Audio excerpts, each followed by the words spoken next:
చేసే పరిష్కారము అనుదిన Bible television కార్యక్రమం ప్రేక్షకులందరికీ యేసుక్రీస్తు వారి మహిమగల నామమున వందనాలు. ప్రభువునందు ప్రియ దేవుని బిడ్డలారా, నేటి దినము పాస్టర్ కె శ్యామ్ సాగర్ గారి ద్వారా మొదటి సమూయేలు గ్రంథంలోని కొన్ని శ్రేష్టమైన భాగాలను ధ్యానము చేసుకుందాము.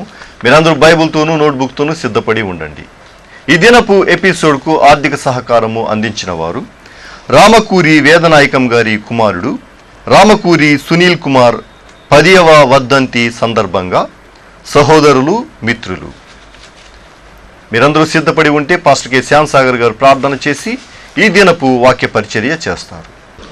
ప్రభువునందు ప్రియమైన దేవుని బిడ్డలారా, నేటి వాక్య ధ్యానానికి ఆర్థిక సహకారం అందించిన రామకూరి సునీల్ కుమార్ గారి మిత్రులకు, సహోదరులకు, రామకూరి కిషోర్, రామకూరి కిరణ్ గారు, వారి బృందమునకు ప్రత్యేక వందనాలు. మరియు వారితో పాటుగా నంబూరి మోషే గారు, రత్నకుమారి గారు హెప్సిబా రాణి వివాహ సందర్భంగా ఈ కార్యక్రమానికి ఆర్థిక సహకారం అందిస్తున్నారు. వారి యొక్క కుటుంబ సభ్యులు డేవిడ్, ఉదయమేరి, కిరణ్ గారు. ఈ కుటుంబానికి కూడా ప్రత్యేకమైన కృతజ్ఞతలు మేము తెలియచేస్తూ ఉన్నాం.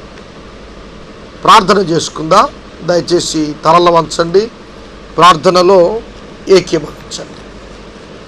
పరిశుద్ధుడైన తండ్రి, ప్రేమగల ప్రభు, మీ ఘననామానికి స్తోత్రాలు.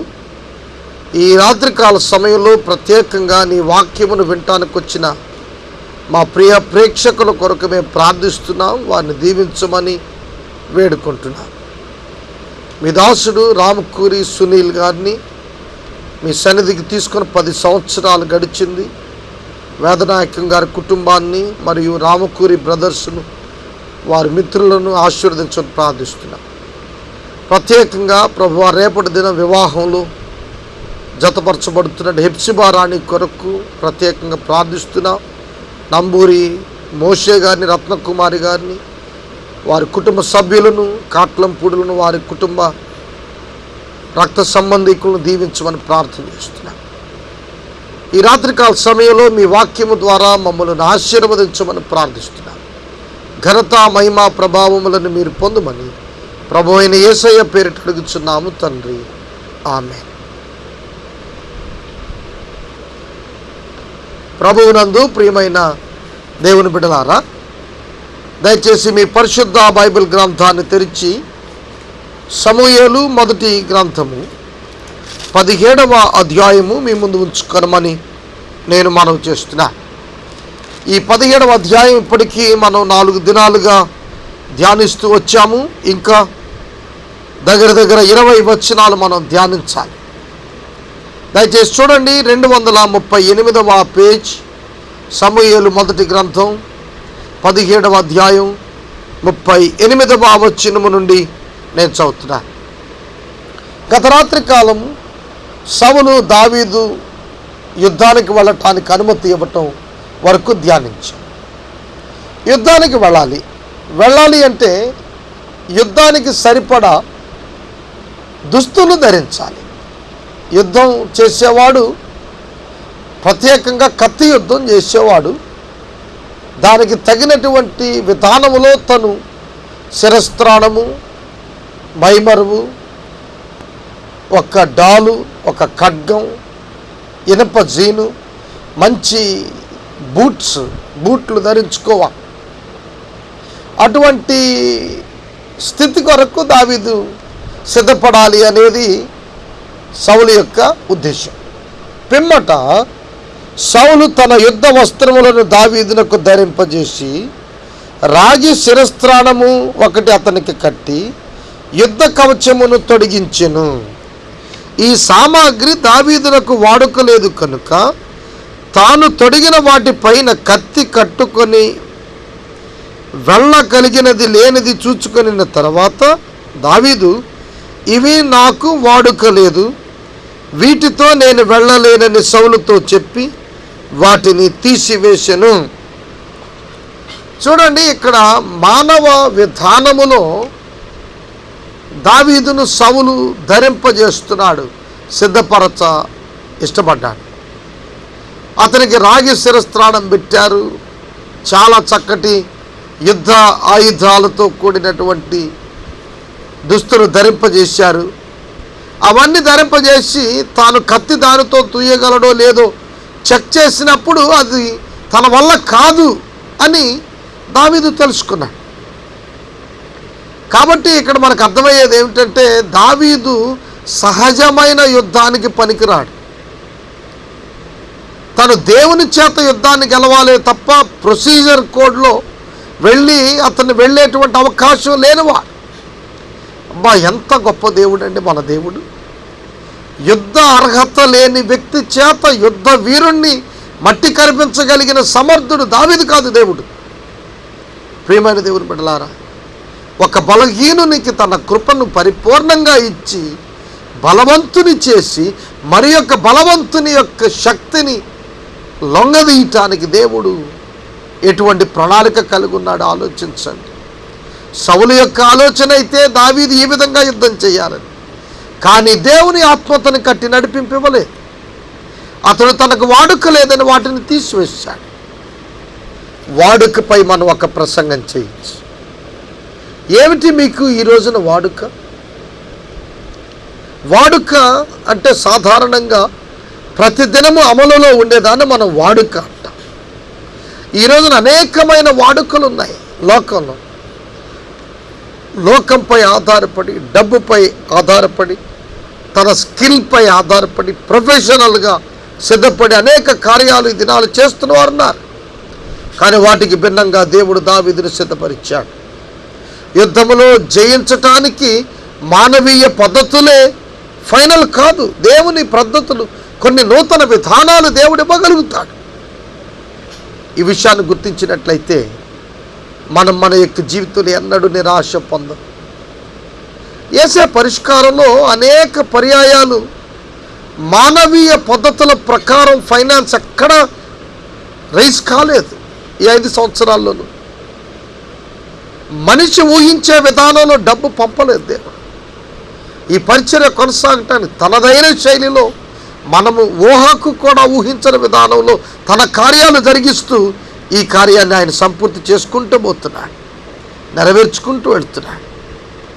దేవునిపై ఆధారపడిన వానికి మానవ పద్ధతులపై ఉన్న విశ్వాసం కంటే దేవునిపై ఉన్న విశ్వాసమే గొప్పది. భక్తుడైన పేతురు నీటి మీద నడవటం మానవ సాధ్యమా? కాదు. కానీ నడిపించిన శక్తి యేసయ్యది. అందుకనే అది అతనికి సాధ్యమైంది. అనేక పర్యాయాలు మనం మనుష్యుని తలంపుతో వెళుతాం, కానీ ఇశ్రాయేలుకు ఆధారమైన వాడు నరుడు కాడని మనం గ్రహించితే మన జీవిత విధానంలో చాలా గొప్ప పెనుమార్పులు వస్తాయి. ఆశీర్వాదకరమైన పరిస్థితుల్లో మన జీవితంలో ప్రవేశిస్తాయి. కారణము మనం దేవునిపై ఆధారపడటమే. ఈ యుద్ధ సామాగ్రి అంతా తీసేశాడు. ఇవేమి నాకు వాడుక లేదు, నా పోరాటానికి ఇవి అక్కర్లేదు, మరేమిటి నీకు కావలసినవి? చూద్దాం దేవుని యొక్క వాక్యములు దావీదు భక్తుడు చేస్తున్న విధానం. 40వ వచనం. తన కర్ర చేత పట్టుకొని ఏటిలోయలో నుండి 5 నున్నని రాళ్లను ఏరుకొని తన యొద్ద ఉన్న చిక్కములో ఉంచుకొని వడిసెల చేత పట్టుకొని ఆ ఫిలిష్తీయుని యొక్క చేరువకు పోయెను. పరిశుద్ధాత్మ దేవుడు దావీదు భక్తుని నడిపిస్తున్నాడు. తనకు కావలసినవి, తనతో ఉన్నవి చాలు. తన యొద్ద లేని వాటితో పని లేదు. తన యొద్ద ఉన్న వాటితో సాధించటం దావీదు అతనికి నేర్పించాడు. దేవుడు అతనికి దావీదుకు నేర్పించాడు. ఈ మాట మరలా అర్థం చేసుకోండి, మరోసారి చెప్తాను. తనకు లేని వాటితో సంపాదించి యుద్ధం చేయటం కాదు, తను కలిగిన వాటితోనే యుద్ధం చేయటం దావీదు యొక్క నేర్పరితనానికి సూచన. దేవుడిచ్చిన కృపకు నిరర్ధకం పడుతోంది. దేవుడు ఎలా వాడుకుంటాడో తెలుసిన, లేని వాటిని కాదు, ఆయన ఉన్న వాటితోనే వాడుకుంటాడు. ఒక ఉదాహరణ జ్ఞాపకం చేస్తాను. ద్రాక్షారసం అయిపోయింది. యోహాను సువార్త 2వ అధ్యాయంలో కానాను ఊరిలో వివాహంలో యేసయ్య ఉన్నప్పుడు ద్రాక్షారసం అయిపోయింది, కానీ నీరుంది. ద్రాక్షారసం ఎక్కడి నుంచి తేవాలని శిష్యులు అక్కడున్న వారు ఆలోచిస్తారు, కానీ యేసు అక్కడ ఉన్నదానితో కార్యం చేస్తున్నాడు. లేని దానితో కాదు, ఆయనకు కావలసినది ఉన్నదానితోనే పని చేయగలగా సమర్థులుగా మనల్ని మార్చాలి. మన జీవితాల్లో మనం లేని వాటిని చూసుకొని కంగారు పడిపోతూ ఉంటాం. అయ్యో మనకు అది లేదు, ఇది లేదు, ఎట్లా? కాదు కాదు కాదు, భయపడవద్దు. కేవలం ఏదో మనుషుల యొక్క విధానములో ఇవి ఉంటేనే మనము యోగ్యులమవుతామని ఎన్నడూ అనుకొనవద్దు. దేవుడు నీకు ఇచ్చిన దానితోనే నీ పని పూర్తి చేస్తాడు. 5,000 మందికి ఆహారం పెట్టిన సమయంలో ప్రభు అడిగింది ఏమిటి? శిష్యులు చెప్పినది ఏమిటి? మీరే వారికి భోజనం పెట్టండి అని ప్రభు శిష్యులకు చెబితే శిష్యులు, ప్రభువా ఇంతమందికి రొట్టెలు ఎక్కడికి వెళితేమో అన్నారు. కానీ ప్రభు ఏమన్నారు? మీ దగ్గర ఏమున్నాయి? What you have with you, నీవు ఏం కలుగున్నావు దాన్ని చాలు దేవుని చేతిలో పెట్టు. అయ్యా కేవలం 5 రొట్టెలు 2 చిన్ని చేపలు ఉన్నాయి, ఏమలకు వస్తాయి అవి ఇన్ని వేల మందికి? కానీ యేసు వాటిని ఆశీర్వదించాడు. సహోదరుడా, సహోదరి, నీవు గొప్ప కార్యాలు చేయటానికి ఏమేమో కావాలని అనుకుంటున్నావా? నీకు అన్నింటికంటే గొప్పది నీ హృదయంలో ఉంచాడు, అది విశ్వాసము. విశ్వాసికి అంతరంగంలో నూతన స్వభావంలో పరిశుద్ధాత్మ ఉంచాడు, అది గొప్ప సంపద. నీ విశ్వాసము నిన్ను గొప్ప కార్యాలు చేసేవాడిగా చేస్తుంది. 1000 మంది ఫిలిస్తీన్లు చంపడానికి ఏం కావాలి అని మనల్ని అడిగితే లిస్టు చెప్తాం. అమ్మో 1000 మంది ఫిలిస్తీన్లు చంపాలి అంటే కనుక మనకు ఒక బాంబు కావాలనో, స్మోక్ బాంబు కావాలనో, నన్నే మీరు అడిగితే కనుక నేను చెప్తాను, అయ్యా ఒక స్మోక్ బాంబు ఇవ్వండి, ముందు వారి మీద బాష్పవాయువు ప్రయోగిస్తాం, వారు పడిపోతే వారిని అప్పుడు మేము చంపుతాం అంటాం. కానీ ఒక చిన్ని పచ్చి గాడిద దవడ ఎముక తీసుకున్నాడు, ఏం కలుగున్నాడో దానితోనే చేశాడు సంసోను. ప్రియమైన సహోదరుడా, సహోదరి, ఎంత గొప్ప మాట ఇది! దేవుడు దావీదుకు ఏం కలుగుందో దాని నుంచే యుద్ధాన్ని మొదలుపెట్టించాడు. అతని దగ్గర ఏముంది? చిన్ని వడిసెలు ఉంది, ఒక చిన్న కర్ర ఉంది, అంతే. ఒక చిన్ని కర్ర ఉంది, చిన్ని వడిసెలు ఉంది. ఆ వడిసెలకు కావాల్సింది ఒక రాయి మాత్రమే. అది ఎక్కడైనా దొరుకుతుంది. దానికోసం డబ్బులు వెచ్చించాల్సిన పని లేదు, లేదంటే ఇంపోర్ట్ చేసుకోవాల్సిన పని లేదు. ఏట్లోనికి వెళ్ళి 5 నున్నటి రాళ్ళు, యూనిఫామ్గా ఉన్న రాళ్ళు తీసుకుని అతను సంచిలో వేసుకు, సంచి ఉంది. ఇది యుద్ధానికి వెళ్ళే పద్ధతి అంటారా? ప్రియమైన దేవుని బిడ్డలారా, మెథడ్స్ ఆర్ డిఫరెంట్. అనేక పర్యాయాలు మనం అంటాం ఈ పద్ధతిలో చేయవచ్చా? పద్ధతులు వేరైనా పనిని సాధించటం ప్రాముఖ్యం. అనేక పర్యాయాలు మనం మన గృహాల్లో ఉన్న బిడ్డలకు పనులు నేర్పించేటప్పుడు కొన్ని పద్ధతులు నేర్పిస్తాం. ఎఫెక్టివ్ మెథడ్స్ మనం చెప్పగలుగుతాం తప్ప ఒక న్యూ మెథడ్ కనుక అప్లై చేస్తే మనమే నేర్చుకోవాల్సి వస్తుంది. చిన్ని చిన్ని పిల్లలు పెద్ద పెద్ద వారికి బోధ చేసిన దినాలు ఎన్నో ఉన్నాయి తెలుసునా? చాలా ఓల్డ్ సిస్టమ్స్లో ఉన్నటువంటి వారికి నవీనకరమైన విధానాలు బోధించిన బాలులను మనం ఎరుగుదాం ఈ దిన. కనుక దేవుడు నీకేముందో దాని నుంచి అద్భుతం చేస్తాడని తెలుసుకో. ఈ రాత్రి దేవుడు నీకు కొన్ని వ్యక్తిగతంగా ఇచ్చాడు. నీ అంతరంగంలో కొన్ని ప్రత్యేకమైన లక్షణాలను దేవుడు ఉంచాడు, కొంత సామర్థ్యాన్ని ఉంచాడు. యుద్ధాన్ని గెలవటానికి నీకున్న సామర్థ్యం కొంచెం చాలు. దానిని పరిశుద్ధాత్మని చేతిలో నీ ఉంచగలిగితే గొప్ప విస్ఫోటనాన్ని ఆయన తీసుకొని రాగలుగుతాడు. దేవుడు నీకు మాట్లాడే శక్తి ఇచ్చాడు. నీవు దేవుని మాటలు మాట్లాడుతూ ఉంటే ప్రజలలో గొప్ప మార్పు, సమాజంలో గొప్ప విస్ఫోటనం కలుగుతుంది. గొప్ప ట్రాన్స్ఫర్మేషన్, రూపాంతరం సమాజంలో వస్తుంది. దానికి నీకేం పెట్టుబడి కావాలి? కేవలం నీ నోటి మాట. నీ నోటి మాట, నీ హృదయంలో ఆ మాటలను పదును పెట్టి నువ్వు ప్రయోగించినప్పుడు సమాజం తల్లడిల్లిపోతుంది, సమాజం మేలుకుంటుంది. ప్రియ సహోదరుడా, దేవుడు నీకు ఇచ్చిన తలాంతులను నీవు గొప్ప కార్యాల కొరకు ఆశించితే దేవుడు నిన్ను దీవిస్తాడు. ఇక్కడ దావీదు కూడా తనకు కలిగి ఉన్న వాటి చేత తాను యుద్ధానికి ఎదటికెళ్ళాడు అనగా అతడు ధైర్యము చేత నింపబడ్డాడు, కాన్ఫిడెన్స్ చేత నింపబడ్డాడు, దేవుని యొక్క స్థిరమైన బుద్ధిలోనికి అతడు నడిపించబడ్డాడు. లేకపోతే వెళ్ళేవాడా? ఒక బలమైన యోధుణ్ణి కేవలం ఒక చిన్ని వడిసెల రాయితో ఎదుర్కొంటానికి వెళ్ళాడు అంటే ఎంత స్థిరమైనటువంటి మనస్తత్వం కలిగిన వాడుకున్నాడు. కాన్ఫిడెన్స్ ఉంది, స్థిరమైన బుద్ధి ఉంది. ప్రియమైన దేవుని బిడ్డలారా, మీకొక్కసారి ఒక సంగతి చెప్పాలి. ఇశ్రాయేలు సైన్యమంతా ఎందుకు భయపడ్డారు? దావీదు ఎందుకు భయపడలేదు? ఇశ్రాయేలు సైన్యము గొలియాతులో దేన్ని చూచారు? దావీదు దేనిని చూచాడు? ఇశ్రాయేలు సైనికులు గొలియాతు యొక్క బలాన్ని చూచారు. గొలియాతు తనకున్న శిరస్త్రాణం చూశారు, ఒంటి మీద ఉన్న మైమరువును చూశారు, కాళ్ళకున్న ఇనపజీలను చూశారు, వాడు తొడుక్కున్న బలమైన ఇనుప బూట్లు చూశారు, చేతిలో ఉన్న పెద్ద కత్తి చూశారు, వెనక ఆయుధాలు మోస్తున్న వాడిని చూశారు. వాడి బలాన్ని చూశారు కానీ వాడి బలహీనతను చూడలేకపోయారు. వాడు ఎక్కడ ఒంటిని కప్పుకున్నాడో చూచారు కానీ ఎక్కడ ఒంటిని కప్పుకోలేదో ఇశ్రాయేలు సైన్యం చూడలేకపోయారు.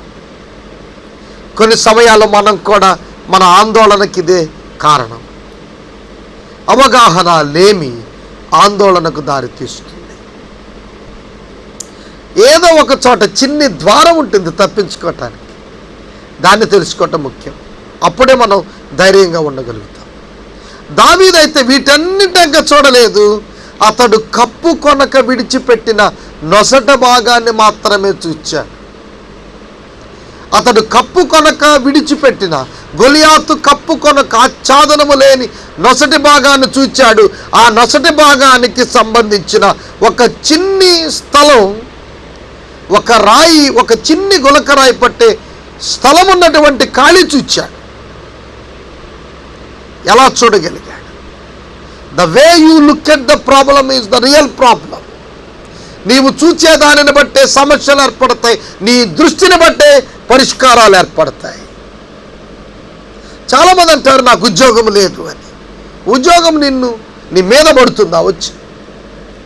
ఉద్యోగం అంటే నీకు కొన్ని దురభిప్రాయాలు ఉండి నువ్వు ఉద్యోగం పొందలేకపోతున్నావు. పేపర్ వెయిట్ ఉద్యోగం కాదా? చిన్న చిన్నగా పనులు చేసుకోవడం ఉద్యోగములు కాదా? ఉద్యోగం అంటే ఏదో గవర్నమెంట్ సైడే ఉద్యోగమా? ఎందుకు నీ హృదయం ఆందోళన వస్తోంది? ఎక్కడో లోపం ఉంది. దేవునిపై ఆధారపడి నీవు ఏ చిన్న పని ప్రారంభించిన అభివృద్ధి చెందుతావే. ఎంతమంది సమాజంలో ఇట్లాంటి వాళ్ళు లేరు? కానీ ఎందుకని ఈనాటి యువత చాలా నీరసిల్లిపోతున్నారు, వ్యసనాలకు లోనైపోతున్నారు? ఆలోచన చేయండి ఒకసారి. కారణం ఏమిటంటే వారికి సరి అయిన అవగాహన లేదు. పెద్దవారు వారికి అవగాహన కలిగించాలి. వాక్యం తెలిసిన బోధకులు, తెలిసిన కాపరులు, పెద్దలు యవనస్తులను మంచి మార్గంలో నడిపించాలి. దావీదు ఆ బలహీనత స్థలాన్ని చూచాడు. అందుకనే అతడు చూడండి, దేవుని యొక్క వాక్యములు సమూయేలు మొదటి గ్రంథము 17వ అధ్యాయము 40వ వచనం, కర్ర చేత పట్టుకొని ఏటిలోయలోనికి వెళ్ళి 5 నున్నటి రాళ్లను ఏరుకొని తన యొద్దనున్న చిక్కములో ఉంచుకొని వడిసెల చేత పట్టుకొని ఫిలిస్తీని చెంతకు వెళ్ళాడు. ఆ ఫిలిస్తీనుడికి నోటి మాట పడిపోయి ఉంటుంది కదండి. ఏమిటి ఇతడు గొప్ప యుద్ధ వీరుడు నా ముందుకు వస్తాడనుకుంటే ఒక పసివాడిని పంపించారు. వాడి చేతిలో కర్ర ఉంది, 5 రాళ్ళు ఉన్నాయి. ప్రియమైన దేవుని బిడ్డలారా, పరిశుద్ధ లేఖన భాగంలో నుండి ఈ దృశ్యాన్ని మనం వర్ణించాల్సి వస్తే దావీదు ఆధ్యాత్మిక సంబంధమైనటువంటి యుద్ధ కవచాన్ని కలిగి ఉన్నాడు. ఎఫెసీ పత్రిక 6వ అధ్యాయంలో మనం చూస్తున్నప్పుడు అక్కడ చెప్పబడినటువంటి విశ్వాసమును డాలు, వాక్యమనే ఖడ్గం, రక్షణ అనే శిరస్త్రాణం, సిద్ధ మనసు అనేటువంటి జోడు, నీతి అనేటువంటి మైమరుపు, సత్యం అనేటువంటి దట్టి అక్కడ కనిపిస్తాయి.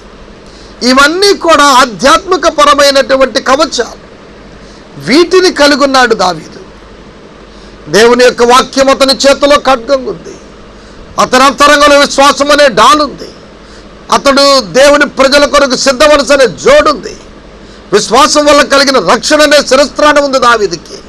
నీతి అనేటువంటి మైమరుపు తొడుక్కున్నాడు. విశ్వాసము ద్వారా కలిగిన నీతి చేత అతను కప్పబడినవాడు.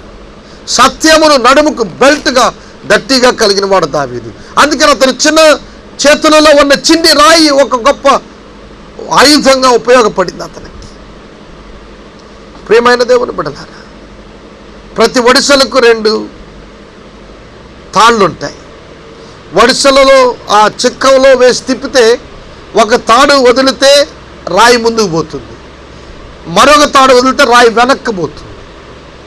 కొన్ని పర్యాయాలు ఆ చిక్కాన్ని వాడేటప్పుడు ఆ తాడు వదలటంలోనే టెక్నిక్ ఉంది.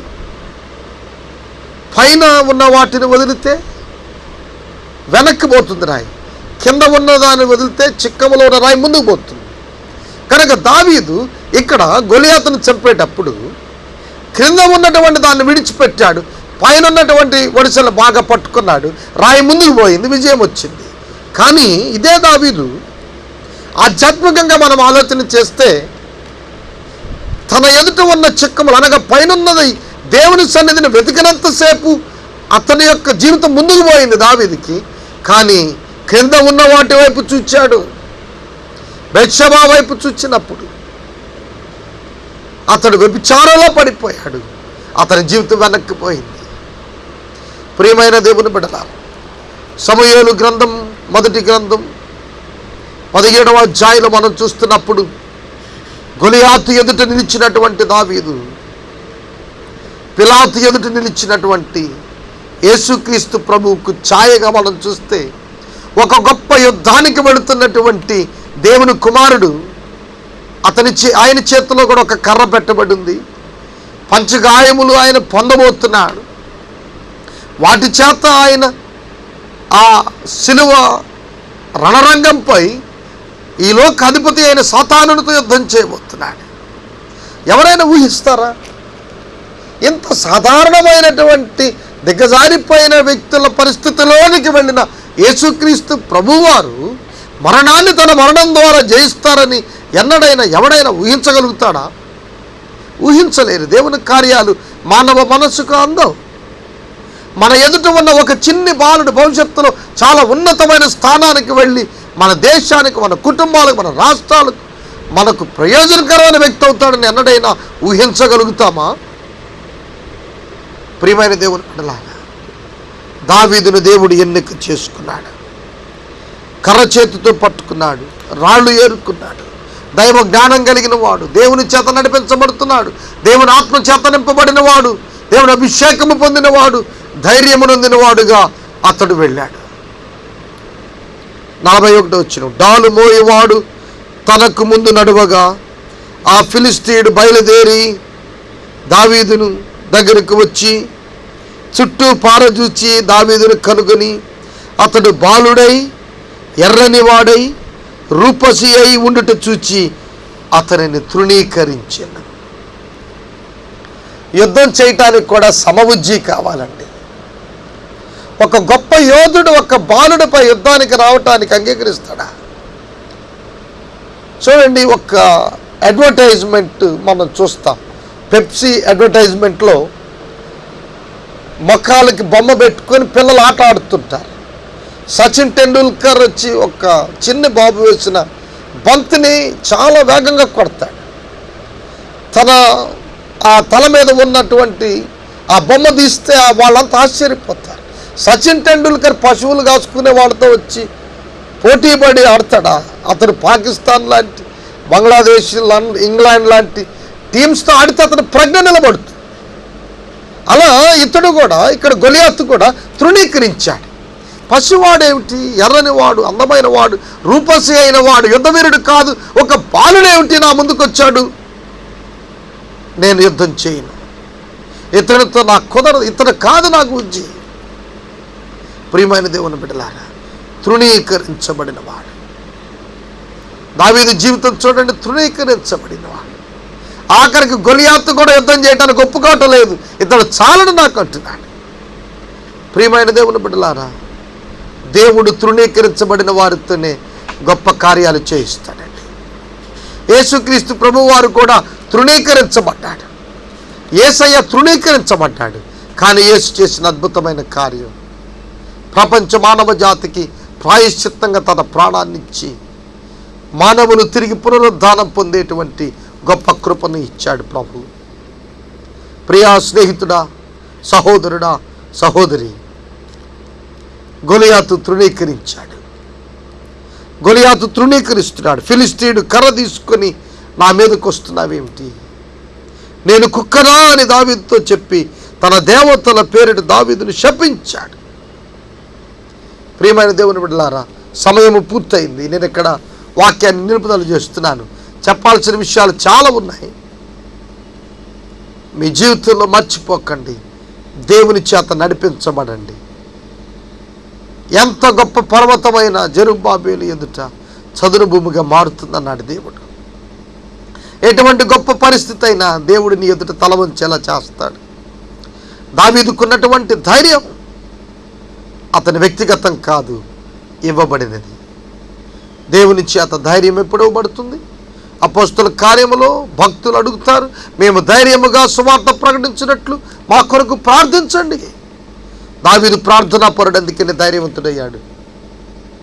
మనం కూడా ప్రార్థనా పరులుగా మారదాం. దేవుడు మనల్ని దీవిస్తాడు. నేటి వాక్య ధ్యానానికి ఆర్థిక సహకారము అందించిన రామకూరి సునీల్ గారి స్నేహితులకు, సోదరులకు, మరియు కాట్లంపూడి నివాసి, మెరక కాట్లంపూడి నివాసి నంబూరి మోషే గారు, రత్నకుమారి గారు హెప్సిబా వివాహం సందర్భంగా ఈ యొక్క ప్రత్యేకమైనటువంటి ఎపిసోడ్కి ఆర్థిక సహకారం ఇచ్చారు. దేవుడు వారి కుటుంబాన్ని దీవించాలని ఆశిస్తున్నాను. మనము ఇంతవరకు పాస్టర్ కె శ్యామ్ సాగర్ గారి ద్వారా మొదటి సమూయేలు గ్రంథంలోని కొన్ని శ్రేష్టమైన భాగాలను ధ్యానము చేసుకున్నాము. ఈ కార్యక్రమం ద్వారా మీరు పొందుకొనుచున్న ఆత్మీయ మేలులు మాకు తెలియచేయండి. మీ ప్రార్థన అవసరతలు మాకు తెలియచేస్తే మీ కొరకు ప్రత్యేకంగా ప్రార్థిస్తాము. ఈ కార్యక్రమానికి ప్రతి నెల 100 రూపాయలు ఆర్థిక సహకారం అందించాలనుకునేవారు మాకు తెలియజేస్తే మా సిబ్బంది మీ గృహాలను దర్శిస్తారు. ఈ దినపు ఎపిసోడ్కు ఆర్థిక సహకారము అందించిన వారు రామకూరి వేదనాయకం గారి కుమారుడు రామకూరి సునీల్ కుమార్ 10వ వర్ధంతి సందర్భంగా వారి సహోదరులు మరియు మిత్రులు. ముగింపు ప్రార్థన ఆశీర్వాదాలతో ఈ కార్యక్రమాన్ని ముగించుకుందాం. ప్రార్థన చేసుకుందాం. దయచేసి తలలు వంచండి, ప్రార్థనలో ఏకీభవించండి. పరిశుద్ధుడా, మీ ఘననామానికి స్తోత్రం. యేసే పరిష్కారం ద్వారా వచన ధ్యానాలు మాకు ఇస్తున్నందుకు మీ కృతజ్ఞతలు చెల్లిస్తున్నాం. ప్రభువా, వేలాది కుటుంబాలు యేసే పరిష్కారం వాక్యం వింటున్నారు. లక్షలాది మంది ప్రజలకు ఈ కార్యక్రమాన్ని మీరు ఆశీర్వాదంగా మార్చారు. 140 గ్రామాలు ఏలూరు నగరంతో పాటు సువార్థీకరణ చేపట్టు కృప చూపిస్తున్నారు. ప్రభు, గొప్ప సమూహం ఈ సమయంలో మీ వాక్యం వింటున్నారు. వారిని దీవించమని ప్రార్థన చేస్తున్నారు. అటువలనే ప్రభు, మా ప్రియ ప్రేక్షకుల యొక్క ప్రతి అవసరత తీర్చమని అడుగుతున్నాను. యేసే పరిష్కారం నాయన జాతీయ కార్యక్రమముగా రూపుదిద్దుకోవటానికి కావాల్సిన కృపా సహాయం ఇమ్మని మా ప్రేక్షకులందరితో ఏకహృదయం కలిగి ప్రార్థన చేస్తున్నాను. అనారోగ్యంతో ఉన్న బిడ్డలకు ఆరోగ్యం ఇవ్వండి. ఆర్థిక పరిస్థితులు ఇబ్బంది పడుతున్న వారికి ఆర్థికంగా సహాయం ఇవ్వండి. ఈ వేసవి కాలంలో బిడ్డలను మీరు ఆశీర్వదించండి. ప్రభువా, ప్రత్యేకంగా యేసే పరిష్కారానికి ఒక వాలంటీర్స్ను మీరు అనుగ్రహించండి. ఘనత, మహిమ, ప్రభావాలు మీరు పొందండి. ప్రభువా, 10th క్లాస్ విద్యార్థులు అనేక మంది ప్రార్థించిన వారు ఉత్తీర్ణత పొందారు. వారందరి కొరకై మీకు వందనాలు. బిడ్డను దీవించండి. ఇంటర్మీడియట్లో వారికి సీట్స్ అనుగ్రహించండి. వారు అనుకున్న స్థానానికి ఎదగటానికి కృప దయచేయండి. ఈ రాత్రి మా అందరికీ మంచి విశ్రాంతి ఇవ్వండి. ఉదయాన్నే లేచి మిమ్మల్ని స్తుతించు కృప ఇవ్వండి. యేసు దివ్యనామములు అడుగుచున్నాము తండ్రి, ఆమేన్. మన తండ్రి అయిన దేవుని ప్రేమ, కుమారుడైన యేసయ్య కృప, పరిశుద్ధాత్మ దేవుని యొక్క అన్యోన్య సహవాసం సదాకాలం మనందరికీ తోడైండును గాక. ఆమేన్.